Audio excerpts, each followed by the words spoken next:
relationships. And one of that, very importantly, especially in formative years, do not kill or destroy your own son by not instilling discipline or goodness. Sabi po sa Proverbs 19:18, discipline your son, for in that there is hope. Do not be a willing party to his death. Pagkabata pa ang mga tao ay hinuhubog pa sila. Kaya lahat ng magagawa natin paghubog, pagdisiplina, pagtuturo ay hindi dapat kaliligtaan. Ang magulang daw o nakatatanda na hindi nagdidisiplina, nagtuturo, nagsasanay sa mga bata, lalo sa kanilang mga anak, ay nagiging co-maker ng kanilang kapahamakan. Nagiging partners in crime, in the destruction of that person's life, especially later on. Kaya napakahalaga ng mga insights ni Balagtas tungkol sa pagpapalaki. Sabi niya sa Florante at Laura, at ito paulit-ulit natin kinukote, pag-ibig anak ko'y aking nakilala, di dapat palakihin ang bata sa saya. At sa katuwaan kapag namihasa, paglaki walang hihinting ginhawa. Hindi naman ibig sabihin na palalakihin ang bata sa lungkot. Pero daw pag sinanay lagi sa saya lang, sa ginhawa lang, ay hindi ito magiging malakas para humarap sa mga tunay na problema ng buhay.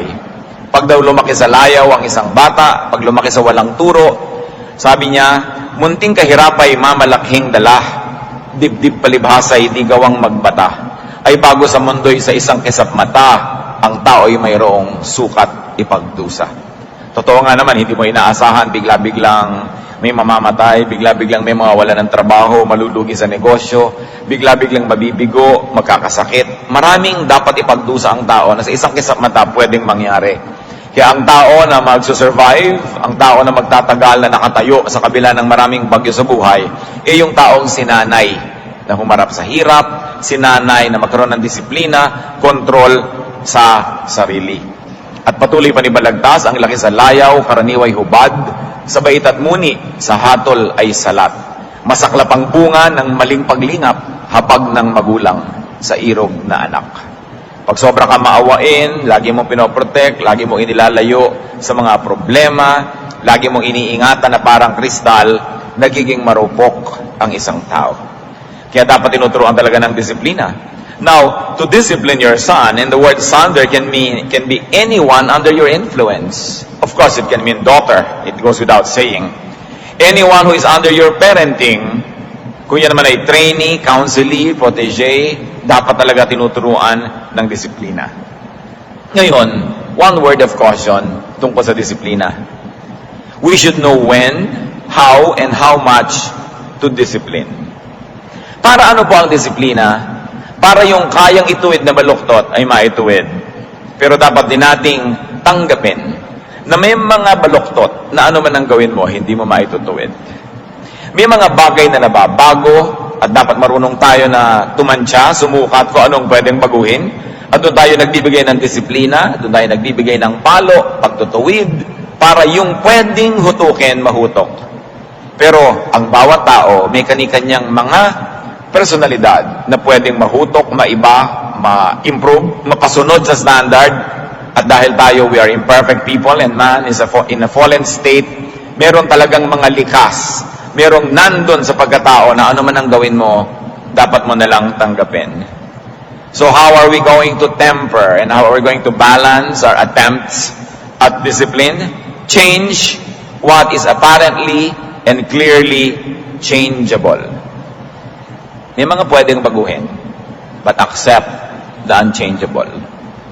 Merong pagdidisiplina na nakikita mo na maganda ang bunga, nagkakaroon talaga ng resulta, at meron namang sobrang pagdidisiplina na parang hindi mo na tinatanggap yung tunay na kalikasan ng tao, kaya tuloy ang nangyayari, nagkakapilitan, nagkakadisiplinahan habang panahon, at ang nangingibabaw na tuloy, animosity, hindi na pag-iibigan, pagkakagalit, nasisira ang pagkamagulang at pagkaanak ng dalawang tao, nasisira ang pagkamakapatid, nasisira ang maraming hindi dapat masira.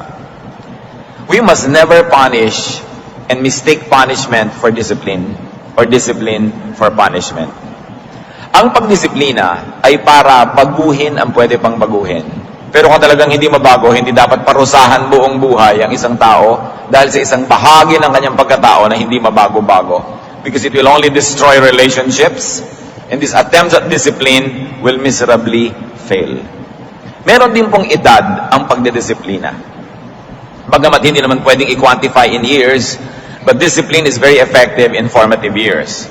Perhaps 1st to 7th year of a child. O kaya mula ito isilang hanggang mga 10, 12 years old. Pagkatapos noon, talagang nabago na sa kanya mga dapat baguhin kung naging maganda ang pag-aalaga at paghutok, pero may mga bagay na talagang siya yon at dapat tanggapin ng magulang na siya yon. Na hindi niya dapat wasakin, putulin ang kanilang relasyon dahil sa pagpipilit ng magulang na disiplinahin sa isang bagay na alam mong hindi talaga mangyayari. Napaka-importante na makita natin kung saan pwedeng magdisiplina at saan dapat na lang tayong tumanggap at magmahal. Saan tayo pwedeng magsikap na baguhin ang isang kapwa at saan naman tayo pwedeng tumigil na at mahalin na lang ang kapwa na yon. It is a balancing act that is without formula. Ang bawat magulang, ang bawat nagdidisiplina ang dapat magpasya kung hanggang saan niya igigiit ang pagdidisiplina at saan naman magsisimula yung walang patakarang pagtanggap. Maybe a general rule of thumb may apply. If it's going to already strain your relationship forever and into your child's mature years, then it's time to begin loving. Ang Diyos man ay nagdidisiplina sa atin. Ang Diyos man ay nagtuturo, pero alam natin na sa lahat ng bagay na hindi na natin kayang gawin at patuloy tayo nabibigo, nakalaan ang walang patakarang pagtanggap ng Diyos. Change what can be changed, accept what cannot be changed, and we always have to ask God for the wisdom to know the difference. Another no-no from Proverbs when it comes to human relationships is do not over-rely on a distant helper. Proverbs 27 verse 10, do not go to your brother's house when disaster strikes you. Better a neighbor nearby than a brother far away. Huwag masyadong umasa sa mga taong malayo naman. At tulad ng sinabi nitong kawikaan, huwag daw kailangang tumakbo ka pa sa bahay ng kapatid mo kung nangangailangan ka. Mas mainam na pumunta ka sa isang kapitbahay na malapit kaysa isang kapatid nga na malayo naman. Hindi sinasabing huwag pumunta sa kapatid. Ang sinasabi ko, ang layo-layo ng kapatid mo, dapat gawin mo yung mga kapitbahay na malapit sa iyo na kapatid mo rin. At nasa ganon, kung may pangangailangan ka, hindi mo kailangang lumayo para ikay matulungan sapagkat maganda naman ang relasyon mo sa mga malapit sa iyo. This is another way of saying that we should cultivate good relations with people who are near. Appreciate those who are available.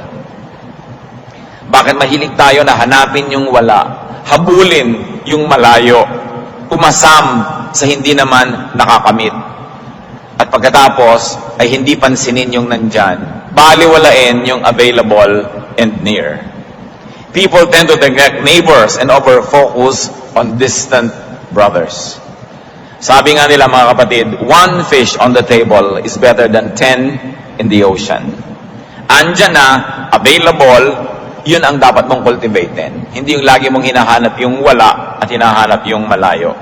Marami kasi sa atin, sa halip ng papahalagahan natin kung ano yung nandyan na, nai-ignore natin at nawawala tuloy.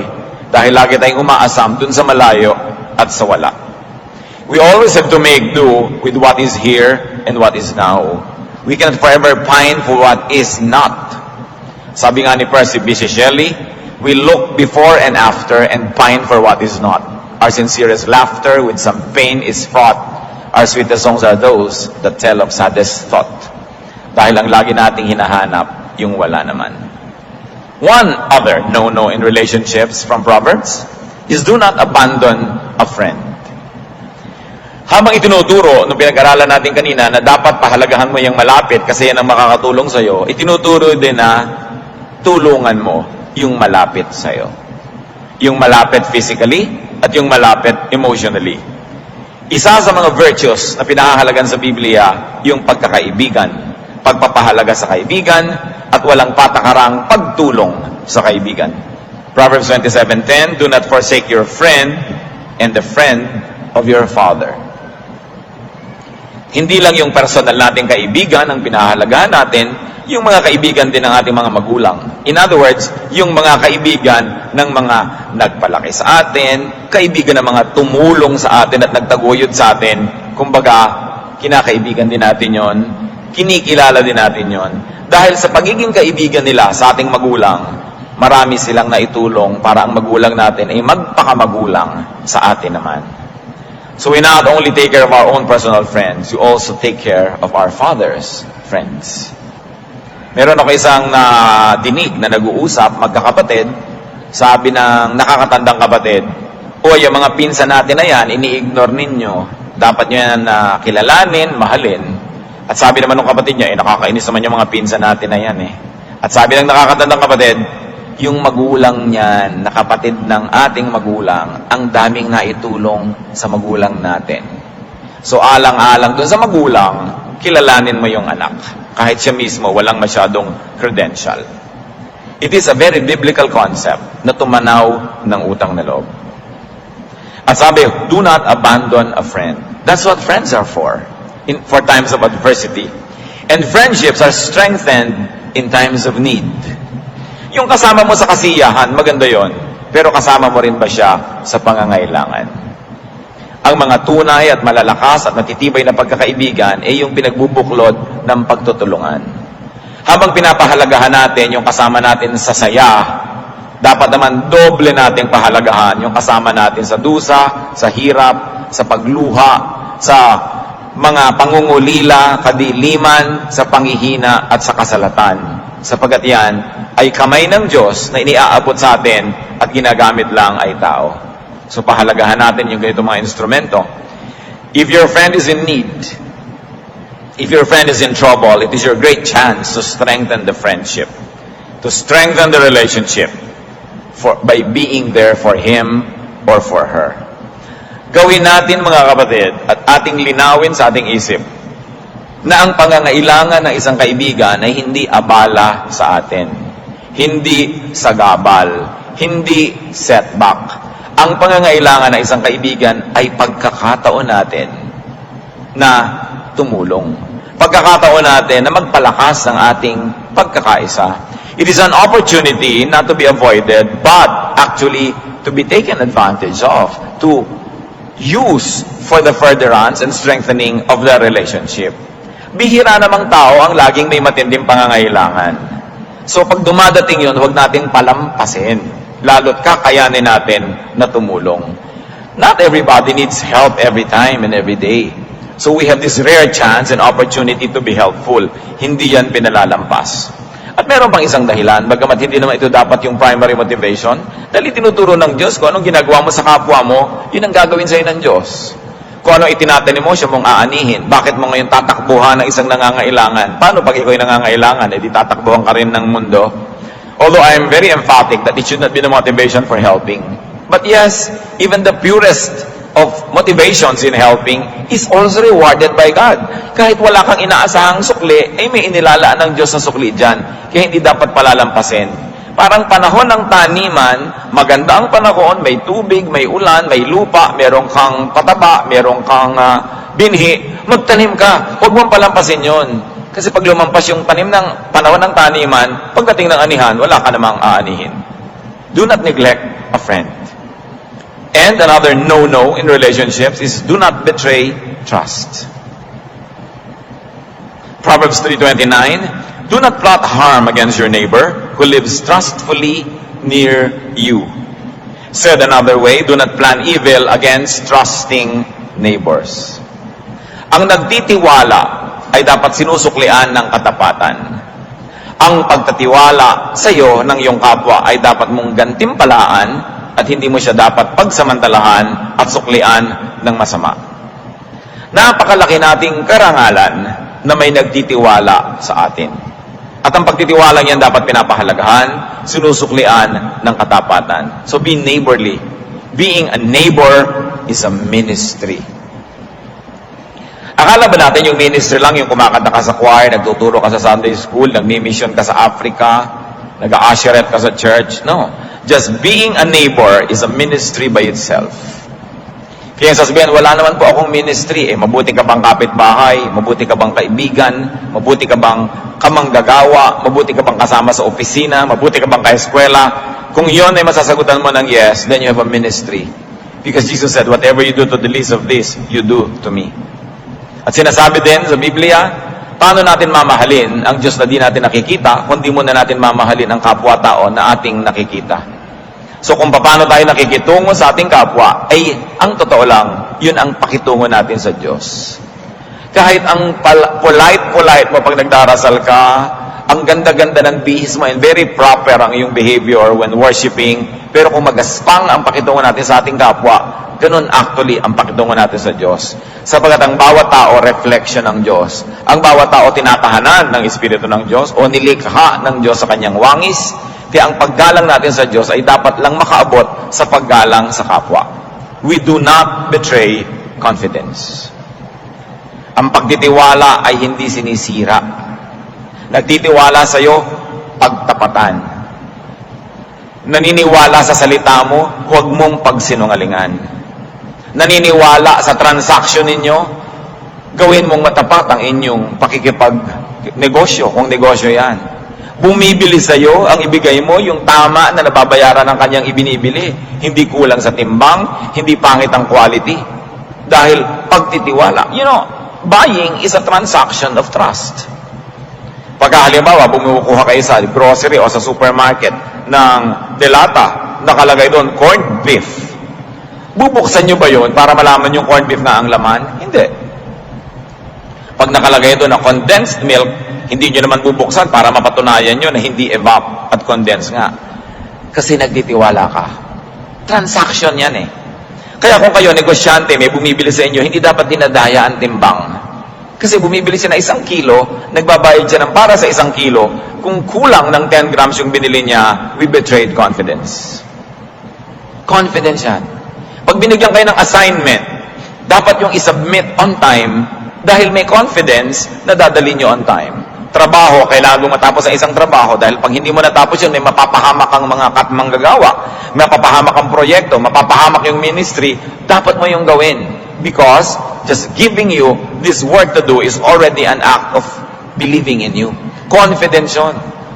Confidence is earned and confidence is maintained by good behavior. At isa pa, pag may nagtiwala sa atin ng sikreto, hindi natin ipinamamalita. Kasi hindi naman yan ibibigay sa atin kung inisip na ipamamalita natin. Lalo't sinabi mo, oo, sige, akin lang, hindi makakarating kahit kanino. Dapat magkamataya na, hindi mo talaga sasabihin. Pag nakakatanggap ka ng mga text messages na maselan ang mensahe, galing sa isang tao, hindi mo dapat i-forward kung kani-kanino yan. Dahil lalo't wala siyang permiso, lalo't natataya ang kanyang dangal, nalalaman ang kanyang mga lihim, hindi dapat pino-forward yan sa email or anything. Kasi confidence. Proverbs 25:9-10. If you argue your case with a neighbor, do not betray another man's confidence. Or he who hears it may shame you, and you will never lose your bad reputation. Pag daw tayo nakikipagtalo, huwag nating sirain ang tiwala ng iba. At maraming paraan yan. Pag nakikipagtalo tayo kuminsan, makalusot lang tayo, may ipapahamak tayong iba. Halimbawa, pinagpipilitan sa'yo na, siguro, ginawa mo to, hindi ka pa sapat magsabi, hindi akong gumawa niyan. Sasabihin pa, ang gumawa niyan ay si. No? Kahit na hindi ka dapat na nagbunyag doon, ibubunyag mo, lumuwag lang yung lagay mo kahit may ibang malagay sa gipit. Sabi, you do not betray people's confidence just to get out of a tight place. Speak for yourself, but do not speak for others. Kahit pa nga kuminsan confidence in crime, dapat may etiquette ka pa rin. Meron dyan mga Kristiyano, pag naging Kristiyano, magpapatotoo, alam niyo po, ako isang taong makasalanan, ako'y nangangalon niya. In fact, ang kasama ko po sa pagkakasala ay narito ngayon, nasan ba siya? Ibibisto mo na ngayon dahil gusto mong ibisto yung sarili mo. Kung gusto mong ibisto ang sarili mo, ikaw na lang, speak for yourself, but don't speak for others because it is their life at stake. Kung gusto mong bulat-latin ang buhay mo sa harap ng iba, gawin mo, pero wala kang karapatan na kalagkarin yung iba na hindi nagbibigay ng permiso. At lagi nating sinasabi, kung sa inyong pakikipagkaibigan, sa inyong magandang panahon ng pagsasamahan, may na-share sa iyo ng mga sikreto, kung sakali man magkasamaan kayo ng loob, magkalayo ng loob, magkagalit, wala ka pa rin kaparapatan na ibunyag yung mga bagay na nung malaman mo, ipinaalam sa iyo dahil kayo'y magkaibigan. Friendship and trust are both sacred. Whatever is shared in trust must remain sacred, though your relationship may change for the worse. Ngayon, kung nung magkagalit na kayo, tsaka pa sinabi sa'yo, tsaka mo nalaman, baka pwede mong ibunyag yon dahil hindi na yon in trust. Alam na niya na may posibilidad na pwede mong ipagsabi. Pero yung ipinagkatiwala sa'yo, pag idinaldal mo yon, kapatid, una, sinisira mo yung tao. Pangalawa, ang hindi mo nalalaman, sinisira mo rin na yung sarili. Dahil ina-advertise mo to one and all that you can never be trusted. That what you accepted in confidence in good times, you will divulge in bad times. So yung nakikinig sa'yo na may sinisiraan ka, alam mo nung araw, nalaman ko ganyan siya, hindi kanya pagtitiwalaan dahil kung kayo naman ang magkasira, gagawin mo rin yun sa kanya. So yung madaldal na tao, yung nagbubunyag ng mga lihim ng iba, sinisira niya unang-una ang kanilang sarili. Kaya do not betray another man's confidence for your convenience, or do not destroy any person's confidence by needlessly exposing your troubles to others. Pag ipinakita natin sa ating kapwa na hindi tayo napagkakatiwalaan dahil sa ating kadaldalan, ang totoo nun, malaki rin ang kinukuha natin at ninanakaw doon sa mga taong yon. Anong ibig ko sabihin? Being trustworthy is a ministry. Meron ba kayo tao na pinagkakatiwalaan? Meron ba kayong tao na pinaniniwalaan? Believe kayo sa kanya? Pag may problema kayo, alam nyo pwede kayong lumapit.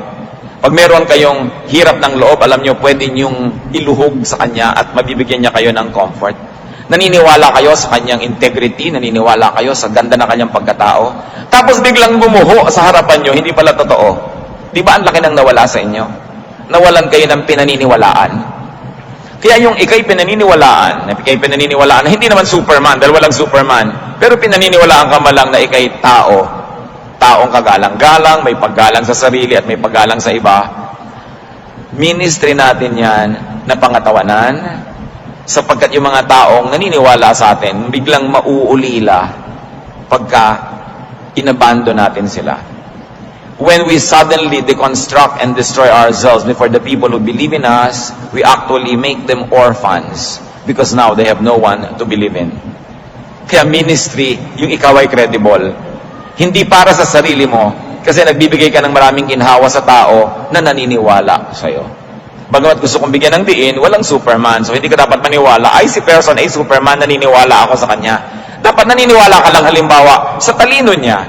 Naniniwala ka lang halimbawa sa paninindigan. Naniniwala ka halimbawa sa kanyang honesty. Naniniwala ka sa kanyang sipag. Pero huwag mong totally paniwalaan na siya ay Superman or superhero or holy or a man or a woman of God dahil pahihirapan mo rin siya na panindigan ng monumentong ginagawa mo. Lahat ng tao may strengths at yun ang hangaan natin. Lahat ng tao may weakness. Tanggapin din natin na bahagi yun ng kanyang pagkatao at hindi kailangang bawiin ang ating paghanga sa isang aspeto ng kanyang pagkatao dahil nakakita tayo ng isang aspeto na hindi kahanga-hanga. Kasi walang taong perfect. Sapat na may konti kang hinahangaan. So yung ikay nahahangaan, pinaniniwalaan, ang dami mong natutulungan nun kasi na-inspire sila. You don't have to live a life of lies. You don't have to be taller than what you really are. But if you're good at something, and people know that, and especially if you're trustworthy, you're actually ministering. Kaya bago tayo gumiba sa mga sarili natin, isipin din natin na maraming tao na nakasandal, nananalig, nagtitiwala, ministry din natin sila. Bagamat hindi mo kailangan pahirapan na yung sarili to live in a lie dahil ang pinaniniwalaan ng tao sa iyo is a lie, a fantastic lie about your fantastic, untrue heroism. Parusa din naman sa sarili mo na pangatawanan yon. I think yung maging totoo ka lang sa sarili mo, maging mahusay ka sa ilang bahagi ng iyong buhay, at naaasasandalan ka doon, naaasahan ka, sapat na kontribusyon mo yon sa humanity. No one is a super person. Kaya tayo din, huwag nating pahirapan yung mga hinahangaan natin na hinahanapan natin sila ng perfection. Sila man masasakal, malulunod ng ganyang mga expectations. But do not betray confidence. Another proverb, no. Do not destroy people with your words. Related sa mga una na natin pinag-aralan. Proverbs 24:28, do not testify against your neighbor without cause or use your lips to deceive. Maraming ganyan. Mga dating magkasintahan, pag nagkasira, Naggigibaan ng personalidad, ng image. Dating nagmamahalan, ngayon, nagkakagatan. Kasi there is a very thin line between love and hatred that many people find it hard to delineate between love and hatred. Pero dapat yun ding somebody na minahal mo dati, kahit hindi na kayo nagmamahalan, yung dating katransak mo sa business, na kahit hindi na kayo, dapat may nananatili kang respeto doon. Kasi kung sobra mo siyang ibababa at sisirain mo yung kanyang buong pagkatao, kasama ka rin doon dahil nagmahal ka rin doon eh. In other words, ikaw din. Kasama doon sa buong kagagawan niya at pagkatao niya. So, hindi ka pwedeng bumato sa langit na hindi sa'yo din babagsak yung bato. Hindi ka pwedeng dumura sa langit na hindi sa mukha mo tatama ang dura mo. Hindi mo pwedeng siraan ang iyong sariling pamilya na hindi ka rin masisira. Hindi mo pwedeng siraan ang dati mong kaibigan, dati mong kaibigan na hindi ka rin masisira. Kailangan na pag-iisip ng tao ang ganyang mga bagay. Tumingin lang tayo sa kasaysayan, sa mga experiences ng maraming tao sa paligid, marami na tayong matututunan eh. Wala naman talagang nangyayaring asenso sa mga taong naninira sa kanilang mga kalaban na dati nilang kasama. Ina-advertise lang nila sa lahat ng kaibigan din nila ngayon, pag tayo nagkasira, sisiraan din kita. Kaya lumiliit din ang sarili mong mundo. So do not testify against your neighbor. The tongue, the speech is powerful.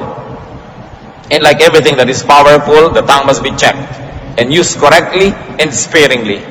The power of speech must be used to nourish, not to destroy. Most of the time, it was used to praise, not to criticize negatively. And you could be the victim, in fact, the first victim of your own words, though they may be about and directed at others. Bakit po tayo ang magiging unang biktima ng mga masasama nating salita? Sapagkat ang ating bokabularyo ay nagbubunyag lang ng tunay na laman ng ating puso. The kind of words you use, the kind of attacks you use against people, only reflect what is inside your heart. Pag wala ka nang sinabi, kundi kapintasan, halimbawa, ng iyong asawa, baka ikaw na ang may kapintasan niyan. Pag wala ka nang sinabi, kundi kapintasan ng iyong kapwa, baka yung puso mo na ang liko-liko at mali-mali niyan. Ngayon, kung minapapansin kang 1, 2, 3 kapintasan, minapapansin kang 4, 5, 6, 7, 8 na mga katangian, mas credible yun. Pero kung puro sasabihin mo lang mga masasama, ibig sabihin pinipili mo lang at nagmamanipulate ka lang ng tagapakinig para maging kakampi mo. The quickest way to give away who you really are is by opening your mouth. Kaya napakahalaga na ito'y kinokontrol natin, mga kapatid. Bakit pinag-aaralan ng lahat ng ito? Sariwain natin. Sapagkat ang pakikitungo natin sa kapwa ay pakikitungo natin sa Diyos. Hindi maaari na sirain mo ang iyong kapwa na hindi mo sinasaktan ang puso at damdamin ng Diyos na nagmamahal din sa taong yon. Napakahalaga na makita natin ang pakikitungo ay isang napakataas na uri ng relihiyon. Ang pakikipagmabutihan at pakikipagkapwa-tao ay mataas na uri ng espiritualidad. Another proverb no, do not associate with troublesome people. Huwag lagi nang makisama sa mga magugulong tao, sa mga palababag at palaaway, sa mga maiinitin ng ulo, sa laging nasa sangkot, sa mga chismis, mga intriga at mga gulo. Proverbs 22:20. Ang nadidinig natin, nakakaapekto sa ating pag-iisip, maging sa pananaw natin sa ating sarili. Kaya yung taong laging pinipintasan, nagkakaroon ng inferiority complex. Yung tao din namang laging napupuri, kung hindi magpapakatino, ay yayabang. Kaya, binibitawan natin ang mga salita, matapos muna natin itong suriin. At hindi tayo dapat lagi nang nakikipagmabutihan sa mga taong pinapababa ang ating pagkatao, pinapaliit ang ating mundo, pinapakitid ang ating utak, at lagi tayong ginagalit. At dito tayo mag-ingat, mga kapatid, may mga tao madaling manggalit. Nagtataka ka, hindi ka naman galit kay person A, pero nung nakausap mo si person B, dahil galit siya kay person A, mamaya galit ka na rin. This is a very evil influence because you're becoming judgmental. Bakit judgmental? Because you've never heard the other side. Sa hukuman, pinapakinggan yung nagsasakdal at yung isinasakdal, pinapakinggan yung saksi ng nagsasakdal at yung saksi ng isinasakdal, kasi dapat pinakinggan mo pareho bago ka magbigay ng hatol. Pero kung nagalit ka na sa isang tao dahil yung kausap mo galit sa kanya, judgmentalism na yan. Dahil hindi mo pa nadinig ang kabilang partido. Iniingatan natin ang sobrang pakikipagmabutihan sa mga tao na bad ang influence. Tinuturuan tayong magalit lagi, tinuturuan tayong matakot lagi. Kaya yung mga taong wala nang alam pag-usapan, kundi ang tumataas na presyo, ang taas ng bilihin, makipag-usap lang kayo dyan mga once a year. Kasi pag lagi nyo silang kausap, lulungkot kayo, at hindi rin naman bababa yung presyo. Yung mga taong laging ang pinag-uusapan, mga sakit nila, oy, anong blood pressure mo ngayon? Anong sugar count mo? Oy, anong ganyan mo? Ang libangan nila ay magpalalaan ng karamdaman. Yung alam mo, ang taas ng presyon ko ngayon, 120. Oh, ako nga, 150. Uy, wala kayo sa akin, 190 ako. Wow, palakpakan. Ikaw ang nanalo.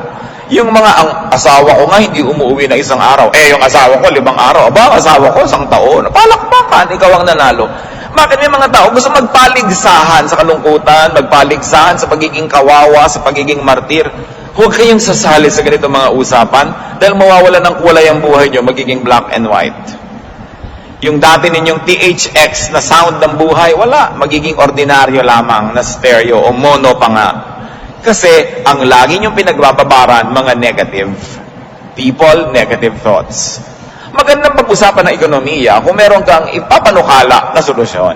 O kaya mga ipapanukala na paraan to beat high prices. Pero kung puro gripes and reklamo lang, araw-araw yon, hindi nyo dapat sinasayang ang oras nyo sa kanya mga bagay.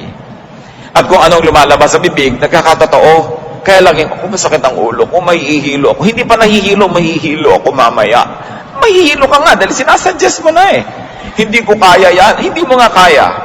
Because there is power in the spoken word. So we're careful about what words we allow to be thrust into our ears because they will have a mysterious power to become true and real. Pinipili natin yan. Pahalagahan nyo ang mga tao who make you feel good about life and inspire you not only to feel good but actually to really do something so that it will be good. Pahalagahan nyo yung mga taong hindi lang nakakapagpatawa sa inyo, kundi nakakapagpakita rin kung paano pasasayahin ang buhay sa pamamagitan ng pagsisikap at sa pamamagitan ng karunungan. Pahalagahan nyo yung mga tao na nagpapakita ng ating mga kapintasan at kakulangan habang hindi tayo nilalait, kundi tunay na sinusuri ang ating mga strengths and weaknesses. Pinipili ang kasama. Pinipili ang pagbubuhusan ng oras. Pinipili ang ka-text, ang ka-chat. Hindi lang yung mga walang katuturan na mga pinag-uusapan sapagkat sayang ang mga dumadaang sandali. There is so much to learn this side of eternity. There is so much blessing to get and receive. There is so much heroism to do. Kaya dapat tinitingnan natin sino ang mga tao who will bring out the best in me. Because iron sharpens iron. Who are the people who bring out the worst in me? You avoid these people. Hindi na tayo binibigyan ng mission ng Biblia na baguhin ang lahat ng tao. Ang unang sinasabi, avoid them. Do not associate with them. At kasama na dyan yung susunod natin, pakikitungo, gusto mo maging mabuti ang buhay, do not join drunkards and gluttons. Yung mga tao walang hinahanap, kundi meron ba tayong maiinom, meron ba tayong pulutan, iwasan nyo yan. At kung tayo yan, kailangan tayong magbago-bago ng sistema. Proverbs 23:20-21. Do not join those who drink too much wine or gorge themselves on meat, for drunkards and gluttons become poor, and drowsiness clothes them in rags. Sabi sa Tagalog, huwag kang makikisama sa mga lasenggo at sa masiba sa pagkain, pagkat sila'y masasadlak sa kahirapan at darating ang panahong magdadamit ng basahan. Parang maraming pamilya hindi natututo sa mga paulit-ulit na paghihirap ng kanilang mga henerasyon. Nakita mo na lasenggo si lolo, lasenggo rin si tatay, at mamaya lasenggo rin si anak. Bakit ang daming pagtitipon dito sa ating bansa, hindi kumpleto hanggang hindi nalasing ang mga kalalakihan at nagsaksakan ng basag na bote? Bakit kailangan, naiinom lang, tambak-tambak ang iinumin, na kailangan hanggang nagsusuka ka na at nagkanda, hilo-hilo ka na, pasuray-suray ka, tsaka ka palang titigil? Pag may naglalasing na tatay, may ninenervyos na asawa, may ninenervyos na anak. Yung mga pahirap sa kamag-anak ng mga mahilig uminom at malasing, dapat nang wakasan ng mga tao nasa Panginoon o kaya mga taong gustong magkaroon ng matinong pamumuhay. Bakit kailangan laging lasingin ng utak? Yung mga tunay na lalaki na hindi makapagsalita hanggang hindi lasing, mga hindi tunay na lalaki. Hindi makapagtapat ng pag-ibig hanggang hindi nakainom ng lambanog. Hindi makapagsabi ng niloloob hanggang hindi pasuray-suray. Anong pagiging tunay na lalaki doon? Weak characters have to lean on strong drink. Diyan dapat sinusukat na kaya mong sabihin na matino ka. Kaya mong harapin nang hindi ka bangag o lasing. Yung mga palainom na kamag-anak, mga kaibigan, mga kapitbahay at mga kasamahan, obserbahan nyo sila. They are the people who live in cycles of poverty. Cycles of violence. Cycles ng paggawa ng nakakahiya at paghingi ng tawad kinabukasan. Cycles ng mga kahiyahiyang mga asal na bukas naman ay pinipilit bayaran o takpan. Pero uulit at ulit yon, ting may binyagan, ting may kasalan, ting may handaan, paulit-ulit lang, parang walang natututunan. Hindi baling magkamali, pero bawat pagkakamali dapat nagpapatalino sa atin. Para magkamali man tayo uli, lumiliit yung size ng pagkakamali at yung damage nun. Hindi pa ulit-ulit na lang. Dapat nating obserbahan yan. And finally, 8, pagamat napakarami pa dapat, pero hindi naman natin kayang ubusin sa isang harapan ito, do not rejoice when people fall, even if they were your enemies. Puro tungkol sa pakikipagkapwa ito. May kalaban ka, biglang nasunugan ng bahay, huwag kang matuwa. Biglang napahiya, huwag kang matuwa. Proverbs 27:17 to 18, do not gloat when your enemy falls. When he stumbles, do not let your heart rejoice.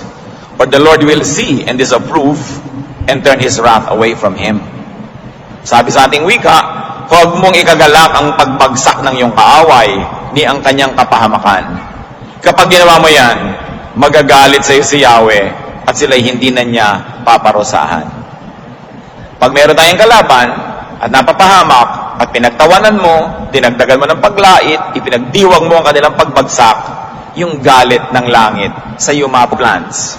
They have to be watered, fertilized, nourished, pruned, taken care of. They cannot be abandoned and expect to thrive, to grow, and to flourish on their own. Ang mga relasyon natin parang nakapaso ng mga halaman, dapat alagaan. Hindi niya kayang alagaan ang sarili niya mag-iisa. Dinidilig, pinapatabaan, pinuputulan ng mga tinik-tinik at mga luma-lumang dahon, minamahal, kinakalinga, para lumago at magbunga. Ang mag-asawang hindi nagmamahalan soon fall out of love. Magulang at anak na hindi nagmamahalan, bagamat hindi napuputol ang relasyon, pero napakalaki ng nawawala sa magandang pagtitinginan. Magkakapatid na hindi nagmamahalan, hindi automatic that you will always like to be there to help. Magkaibigan na hindi nag-aalaga sa isa't isa, hindi yan makararating sa malalim at sa mataas na antas ng pagkakaibigan. Hindi pwedeng one way ang pakikipagtunguhan. Ang pag-ibig ay sinusuklian ng pag-ibig, ang pagpansin ay pinapansin, ang pagmamahal ay binabalikan ng pagmamahal din kung gusto mo na maging maganda ang iyong buhay. Who could you be neglecting? Magandang pag-aralan ng mga bagay na ito. Sa palagay ko naman, hindi bago sa ating pandinig. Luma na naman lahat. Pero ganun nga ang problema sa mga luma at ordinaryo. Iyon ang napapabayaan. Meron kaya tayong napapabayaan na dapat inaalagaan natin? Sino? Mga magulang, meron ba kayo napapabayaang anak? Sumobra ang pagdisiplina ninyo. Ang tingin na lang sa inyo, Hitler. Ang tingin na lang sa inyo, Nero. Hindi na magulang. O ang tingin sa inyo, psychiatrist o police o tormentor. Kuminsan kasi yung disiplina, hindi natin nilalagyan na hangganan. Yung pala tormentor na tayo. Yung bahay pala natin kulungan na. At yung presence natin oppressive na to our loved ones. Meron ba tayong nakakalimutang pagmamahal sa ating mga anak? Ganon din ang mga anak sa kanilang mga magulang. Siyempre, itinuro ng Biblia na disiplinahin ng magulang ang anak. It goes without saying na ang anak dapat willing pa-discipline. At dapat din niyang unawain ang kanyang magulang kung siya dinidisiplina sapagkat yon ay tungkulin ng magulang. Kung minsan yung magulang magaling magdala, kung minsan hindi magaling magdala, pero tinisika pa rin niyang dalin ang kanyang pananagutan na magdisiplina, and just for the effort, dapat appreciated. Sino ang nane-neglect natin na kapatid o kaibigan? Napakaraming tao, nalilimot natin at naaalala lang natin pag kailangan natin sila. Dapat naaalala din natin sila kahit hindi natin sila kailangan. Kung tayo'y masaya, mariwasa, maluwag, matiwasay, panahon yon para isipin kung may mga taong nakakalimutan natin, mga taong dapat nating paglingkuran at ministeran. God makes us comfortable not only for our own comfort, but so that we may be equipped to comfort others as well. Comfort, wealth, health, strength are both tools of ministry.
They are not self-serving, hindi lang para sa sarili.